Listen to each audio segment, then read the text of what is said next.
किती वाहिल्यात मूर्तीला सांगा बरं बाळांनो. मूर्तीला फुलं वाहिली 11. 102 पैकी. मग 102 मधून 11 वजा करा. बघा बरं किती आली. 2 नाही गेला 1 आणि 10 नाही गेला 9. 99 फुलं तुम्ही वाहिली बाळांनो. पण कुणाला, सॉरी 91 फुलं वाहिली बाळांनो. कुणाला? फक्त पायऱ्यांना. आणि ही 11 कुणाची होती? मूर्तीची. आपल्याला प्रश्न जरा पायऱ्याचा विचारलाय तर फुलं पायऱ्याचीच बघूया. मग ठरलंय आता फुलं माहीत झाली की डबल 91च्या डबल. चला सांगा आता 91च्या डबल करा बरं बाळांनो. 2 1 2 2 9 18 आलं का? मग सारखं लगेच वर गडोळ्यासमोर आलं पाहिजेत. 182 अलीकड का पलीकड? कुठं? अलीकड.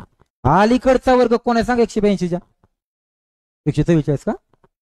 169 बरोबर का? आणि 196 पुढे गेला. 169 अलीकडचा आहे. पण कुणाचा आहे? तर 13चा आहे. याचाच अर्थ मंदिराला पायऱ्या किती? 13. बघा उत्तर आहे का? संपलं. काय लागतं याच्यात? संपलं. प्रकरण बी संपलं बघा.